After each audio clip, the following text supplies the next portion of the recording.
नमस्कार, स्वागत है आपका एग्जामशाला की यूट्यूब चैनल में। देखिए आज है 1 जून, तो चलिए स्टार्ट करते हैं आज के current affair MCQ. Current affair MCQ start करने से पहले आपको बता दें कि एग्जामशाला को आप फॉलो कर सकते हैं वेरियस सोशल मीडिया साइट्स पर, जैसे कि टेलीग्राम्स, इंस्टाग्राम और फेसबुक, जहां पर मिलेंगे आपको डेली अपडेट, और ये अपडेट आपके एग्ज़ाम के पॉइंट ऑफ व्यू से काफ़ी इंपॉर्टेंट होंगे। तो चलिए स्टार्ट करते हैं आज का ये सेशन। ये सेशन स्टार्ट करने से पहले मैं आपको 5 क्वेश्चन दे रहा हूँ। ये 5 क्वेश्चन स्टैटिक जीके पे बेस्ड हैं और इनको आप अटेम्प्ट करिए, कमेंट सेक्शन में मेंशन करिए, जिसका एक्सप्लेनेशन हम लोग देखेंगे वीडियो के एंड में। तो यहाँ पर आपसे पहला क्वेश्चन पूछता है कि झूमर फोक डांस किस स्टेट से बिलोंग करता है, ये आपको बताना है। सेकेंड क्वेश्चन में आपको बताना है तडोबा नेशनल पार्क ये कहाँ लोकेटेड है।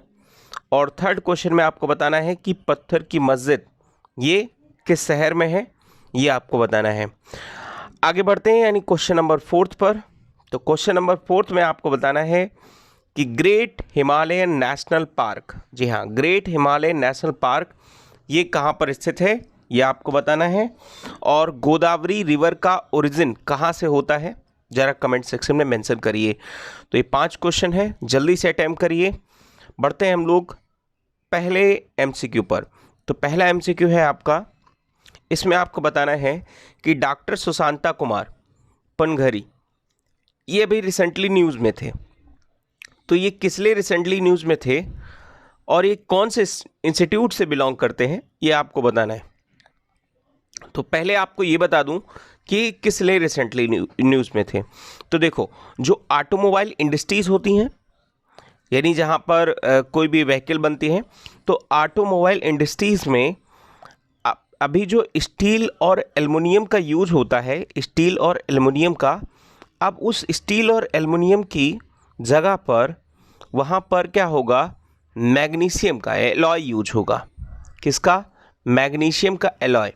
ठीक है, तो इसके लिए उन्होंने एक खोज की है, जो बिलोंग करते हैं कौन से इंस्टीट्यूट से, वो बिलोंग करते हैं Indian institute of technology Madras से। तो ये चीज़ याद रखिएगा। बढ़ते हैं हम लोग अगले क्वेश्चन की तरफ, यानी क्वेश्चन नंबर 2 की तरफ। तो क्वेश्चन नंबर 2 है हमारा, इसमें आपको बताना है कि कौन सी कंपनी ने अभी हाल ही में सनराइज फूड प्राइवेट लिमिटेड में 100% की हिस्सेदारी खरीदी है। ठीक है, जी हाँ, 100% की हिस्सेदारी खरीदी। तो देखिए इसका सही जवाब क्या है। इसका सही जवाब है आईटीसी लिमिटेड। इसमें कुछ खास ज़्यादा डिस्क्रिप्शन जाने की ज़रूरत नहीं है, इतना नाम याद रखेंगे तो बहुत है। एक्चुअली में ये इस टाइप के क्वेश्चन जो हैं वो आपके बैंक एग्ज़ाम के में बहुत ज़्यादा पूछे जाते हैं। एसएससी में इनका कोई खास ज़्यादा इफेक्ट नहीं होता है। तो इस टाइप के क्वेश्चंस जो बैंक वाले स्टूडेंट हैं वो नोट डाउन करें, एसएससी वाले जो हैं इसको एक बार रीड कर लें, इतना पर्याप्त है। बढ़ते हैं हम लोग अगले क्वेश्चन पर, क्वेश्चन नंबर 3 पर। क्वेश्चन नंबर 3 में आपसे पूछा है कि कौन सा स्टेट जिसने अभी हाल ही में ट्राइफेड के साथ एक वेबिनार ऑर्गेनाइज की है अंडर द वंधन योजना, जो ट्राइबल पीपल को पोस्ट कोविड-19 के बाद में उनकी कैसे मदद की जा सके, ये बताया है। तो देखिए, अंडर वंधन योजना के अंतर्गत ये जो वेबिनार ऑर्गेनाइज की है, ये किसके द्वारा ऑर्गेनाइज की गई है? जी हाँ, ये राजस्थान सरकार के द्वारा ऑर्गेनाइज की है। क्या है, थोड़ा सा अब आपको बता देते हैं। देखिए, इसमें यहाँ पर सबसे पहले लिखा है ट्राइफेड। तो ट्राइफेड का फुल फॉर्म क्या होता है? ट्राइफेड का फुल फॉर्म होता है the tribal cooperative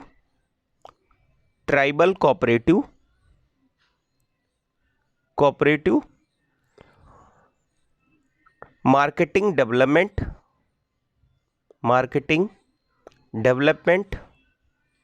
federation of India. ठीक है, तो ये जो है इसका फुल फॉर्म होता है। अब ये कौन सी मिनिस्ट्री के अंतर्गत काम करती है? तो मिनिस्ट्री ऑफ ट्राइबल अफेयर्स। कौन है, ज़रा कमेंट सेक्शन में मेंशन करिए कि मिनिस्ट्री ऑफ ट्राइबल अफेयर्स किसके पास है। तो इन्होंने वंधन योजना के अंतर्गत क्या किया है, एक वेबिनार ऑर्गेनाइज की है जिसमें पोस्ट कोविड-19 के बाद में लोगों के कैसे हेल्प की जा सके इसके बारे में बताया है। बढ़ते हैं हम लोग अगले क्वेश्चन की तरफ। क्वेश्चन नंबर 4 में आपसे पूछा है कि नए प्रेसिडेंट कौन होंगे न्यू डेवलपमेंट बैंक के। तो देखो अभी आपको बता दें कि फिलहाल में अभी तक जो न्यू डेवलपमेंट बैंक के प्रेसिडेंट थे जिनका नाम था केवी कामत, ये इंडिया से थे। अब इनका कार्यकाल पूरा हो जाने के बाद अब नए जो प्रेसिडेंट बने हैं उनका नाम है मार्कोस पेड्रो टोर्जियो। ठीक है, ये ब्राज़ील से हैं और ब्राज़ील के स्टेट फाइनेंस मिनिस्टर थे। अब इन्हें न्यू डेवलपमेंट बैंक का क्या बना दिया गया है, प्रेसिडेंट बना दिया गया है। अब एक और चीज़ कि न्यू डेवलपमेंट बैंक यानी जिसको हम ब्रिक्स बैंक के नाम से भी जानते हैं, किस नाम से जानते हैं, ब्रिक्स बैंक के नाम से भी जानते हैं। और इसका इस्टेब्लिशमेंट कब हुआ था, 2014 में ब्रिक्स की जो 6th समिट हुई थी फोर्टलेजा में, उसके बाद इसका डेवलपमेंट हुआ था। हेडक्वार्टर कहाँ है ज़रा इसका कमेंट सेक्शन में मेंशन करिएगा। आगे बढ़ते हैं यानी क्वेश्चन नंबर 5 पर। तो क्वेश्चन नंबर 5 में आपसे पूछा है कि कौन से राज्य ने अभी हाल ही में 17 MOU का मतलब यह होता है कि एग्रीमेंट, तो 17 MOU साइन किए हैं जिनकी कॉस्ट 15,128 करोड़ है। और ये जो एग्रीमेंट है ये किसी देश की कंपनियां जैसे Germany, Finland, France, Korea, Japan, USA, Australia, England की जो कंपनियां हैं उनके साथ ये एग्रीमेंट हुआ है। ये एग्रीमेंट का जो एम है कि वहाँ के लोगों को एम्प्लॉयमेंट यानी रोजगार प्रोवाइड किया जाए, तो इसलिए ये एग्रीमेंट किया गया है। जरा आंसर बताइए इसका क्या है। तो आंसर देखिए है इसका तमिलनाडु। तमिलनाडु सरकार ने क्या किया है, इन देशों की कंपनियों के साथ एक एग्रीमेंट साइन किया है। ठीक है, ये चीज़ याद रखना है आपको। आगे बढ़ते हैं हम लोग यानी क्वेश्चन नंबर 6 पर। तो क्वेश्चन नंबर 6 में आपसे पूछा है कि प्रेजेंट टाइम पर ताइवान के अभी हाल ही में नए प्रेसिडेंट इलेक्ट हुए हैं, उनका नाम क्या है। ठीक है, तो देखिए प्रेजेंट टाइम पर भी जो प्रेसिडेंट इलेक्ट हुए हैं उनका नाम है तसाई इंग वेन। अच्छा, ये एक फीमेल है और ये ताइवान के इतिहास में फर्स्ट फीमेल है। ठीक है, याद रखिएगा फर्स्ट फीमेल है।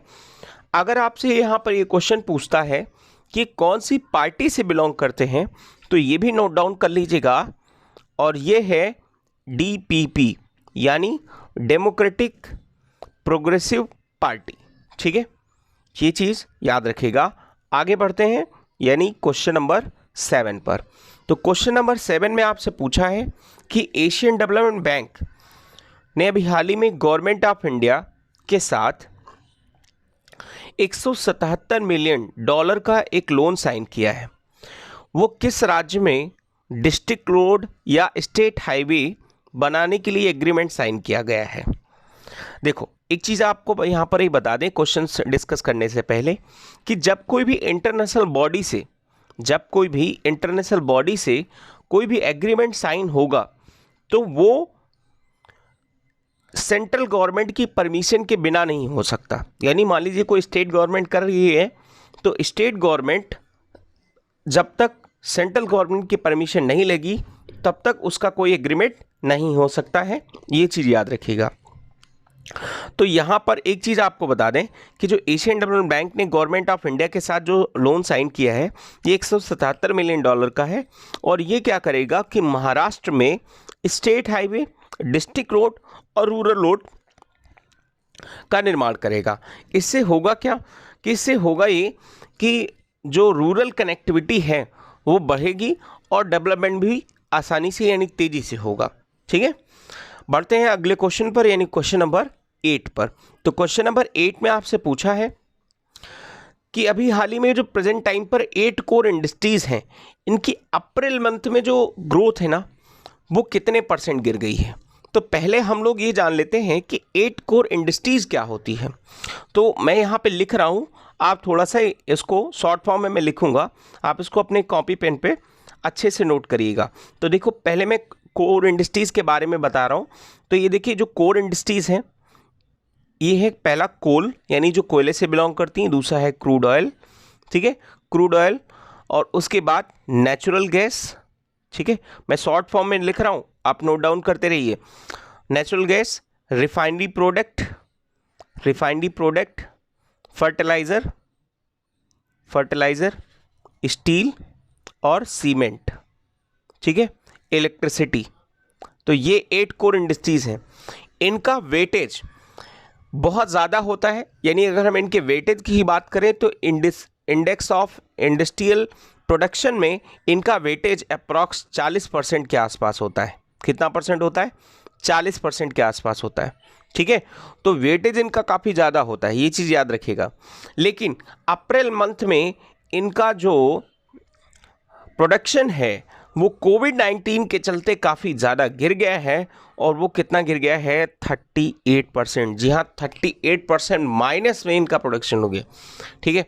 तो ये इनकी ग्रोथ रेट काफ़ी ज़्यादा कम हो चुकी है। आगे बढ़ते हैं यानी क्वेश्चन नंबर 9 पर। क्वेश्चन नंबर 9 में आपसे क्या पूछा है?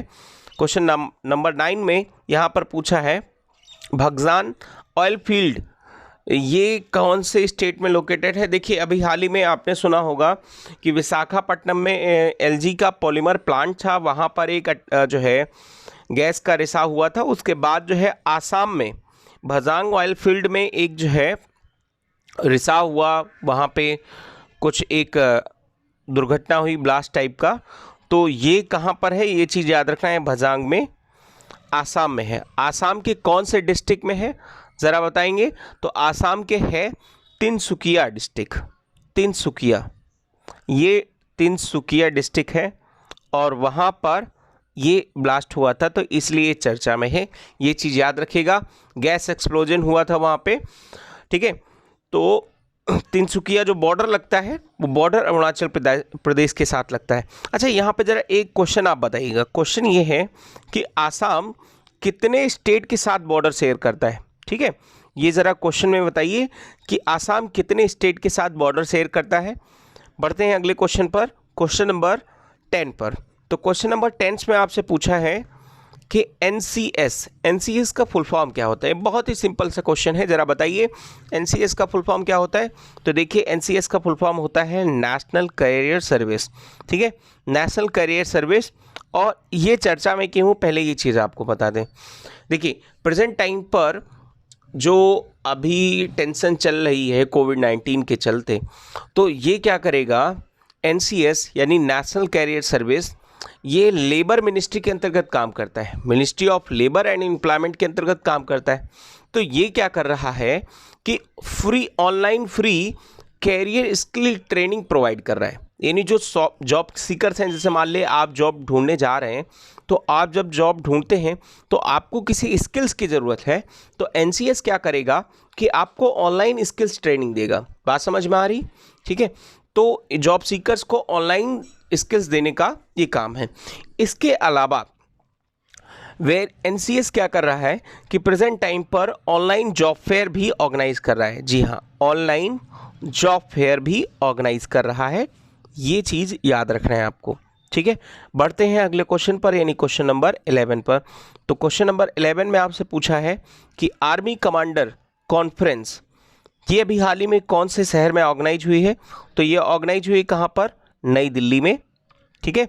अप्रैल में ये ऑर्गेनाइज होनी थी, लेकिन उसके चलते कोविड-19 के चलते इसको पोस्टपोन कर दिया गया था, जो अभी हाल ही में 27 मई से 29 मई को नई दिल्ली में ऑर्गेनाइज हुई है, ठीक है। आगे बढ़ते हैं यानी क्वेश्चन नंबर 12 पर। तो क्वेश्चन नंबर 12 में आपको बताना है इरामट्टी दिबल्लू, ये भी हाल ही में एक, जिसको रेड सैंड हिल्स के नाम से भी जानते हैं, तो ये कौन से सिटी के नियर लोकेटेड है? तो ये देखिए लोकेटेड है कहाँ पर, ये लोकेटेड है विशाखापट्टनम में, ठीक है। तो विशाखापट्टनम में ये चर्चा में क्यों है? चर्चा में इसलिए है क्योंकि यहाँ पर 2 मेगावाट का यहाँ पर क्या कर रहे हैं, एक फोटोवोल्टिक सोलर फोटोवोल्टिक प्लांट जो है वो लगा रहे हैं। कौन? आईएनएस कलिंगा, यानी एक नेवल कमांड है, नेवी की एक कमांड है जो वहाँ पर एक फोटोवोल्टिक प्लांट लगाने का वो कर रहे हैं, ठीक है। बढ़ते हैं अगले क्वेश्चन पर, क्वेश्चन नंबर 13 पर। तो क्वेश्चन नंबर 13 में आपसे पूछा है कि मिनिस्ट्री ऑफ ट्राइबल अफेयर्स, जो मिनिस्ट्री ऑफ ट्राइबल अफेयर्स हैं, इसने भी हाल ही में कुछ प्रोडक्ट की लिस्ट निकाली है और उनका मिनिमम सपोर्ट प्राइस यानी एमएसपी डिसाइड किया है। तो इन आइटम्स को क्या कहा जाता है, ठीक है, यानी 23 एडिशनल आइटम्स को नाम बताना है, इन आइटम्स को क्या कहा जाता है। तो देखिए, इन आइटम्स को कहा जाता है माइनर फॉरेस्ट प्रोड्यूस, ठीक है, यहाँ पर लिखा है A option minor forest produce.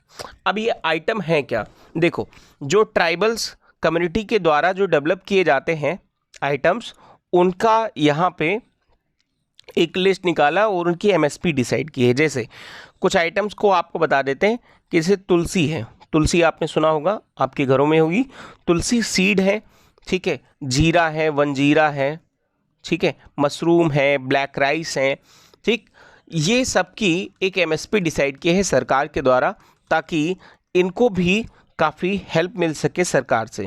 आगे बढ़ते हैं यानी क्वेश्चन नंबर 14 पर। तो क्वेश्चन नंबर 14 में आपसे बताना है कि अजीत जोगी जो भी हाल ही में हार्ट अटैक की वजह से 74 साल की उम्र में पास हो गए, मतलब एक्सपायर हो गए, तो ये कौन से स्टेट के पहले चीफ मिनिस्टर थे? तो जी हाँ, ये सही जवाब है इसका क्या, छत्तीसगढ़ के पहले ये चीफ मिनिस्टर थे, ठीक है। अगले क्वेश्चन पे बढ़ते हैं। क्वेश्चन नंबर 15 में आपसे पूछा है कि वीरेंद्र कुमार, अभी हाल ही में इनका भी डेथ हो गया, ये कौन से प्रोफेशन से बिलोंग करते थे, ये आपको बताना है। तो देखिए ये पॉलिटिशियन थे, राज्यसभा सांसद थे, ठीक है, और इनके हाल ही में अभी इनका देहांत हो गया है। इनका बस प्रोफेशन याद करिएगा। अब हम लोग डिस्कस कर लेते हैं वो क्वेश्चंस जो मैंने आपको दिए थे किसके लिए, अटेम्प्ट करने के लिए। तो आई होप आप सभी ने अटेम्प्ट कर लिए होंगे। तो यहाँ पर पहले क्वेश्चन की तरफ हम लोग बढ़ते हैं। तो पहला क्वेश्चन आपसे मैंने क्या पूछा था कि झूमर डांस, जी हाँ, झूमर डांस कौन से राज्य में किया जाता है? तो देखिए झूमर डांस आपके कौन से राज्य में किया जाता है? ये किया जाता है झारखंड, वो हरियाणा में, ठीक है। यहाँ पर याद रखिएगा झूमर डांस कहाँ पर, हरियाणा में किया जाता है। हरियाणा के कुछ और डांस आपको बता देते हैं। फाग दाफ, यहाँ पर लिख लीजिएगा, फाग दाफ, दाफ, ठीक है, फाग दाफ, लूर, लूर, गुग्गा, गुग्गा और खोर, ठीक है, ये सारे डांस हैं। अच्छा, यहाँ पर झूमर याद रखिएगा, घूमर नहीं, ठीक है। आगे बढ़ते हैं, यानी तडोबा नेशनल पार्क पूछा है, तो ये कहाँ पर है? महाराष्ट्र में है। तो महाराष्ट्र में और कौन से नेशनल पार्क हैं? तो महाराष्ट्र में है एक गोगामाल, गोगामाल, नवेगांव, नवेगांव और पेंच नेशनल पार्क, पेंच, ठीक है, ये सारे महाराष्ट्र में हैं। आगे बढ़ते हैं, पत्थर की मस्जिद, ये कहाँ पर है? तो देखिए पत्थर की मस्जिद है पटना में, और इसका निर्माण किसने कराया था? तो इसका निर्माण कराया था प्रवेश शाह ने, प्रवेश शाह, ठीक है, इन्होंने इसका निर्माण कराया था, पटना में है, याद रखिएगा। आगे बढ़ते हैं, यानी क्वेश्चन नंबर 4 पर। तो क्वेश्चन नंबर 4 में आपसे पूछा है, 4 में आपको बताना है कि ग्रेट हिमालय नेशनल पार्क ये कहाँ पर है? तो ये है देखिए हिमाचल प्रदेश में, हिमाचल प्रदेश में। और कौन से नेशनल पार्क हैं? बिना गूगल किए आप कमेंट सेक्शन में मेंशन करिए। आगे बढ़ते हैं, यानी क्वेश्चन नंबर 5 पर। तो क्वेश्चन नंबर 5 में आपसे पूछा है गोदावरी कौन से कहाँ से ओरिजिन होती? तो देखिए ये ओरिजिन होती है नासिक के पास से, नासिक के पास से त्र्यंबकेश्वर से, त्र्यंबकेश्वर, ठीक है, नासिक के पास है, वहाँ से ओरिजिन होती है, महाराष्ट्र से, ठीक है। तो इसे दक्षिण की गंगा भी कहते हैं, ये चीज़ याद रखिएगा, ठीक है। तो आज के सेशन में इतना ही। अभी तक आपने अगर एग्जामशाला के टेलीग्राम चैनल को फॉलो नहीं किया है तो प्लीज़ इसको फॉलो कर लीजिए, जहां पर मिलेंगे आपको डेली अपडेट, और ये अपडेट आपके एग्ज़ाम के लिए काफ़ी इंपॉर्टेंट होंगे। Thank you for listening, God bless you all.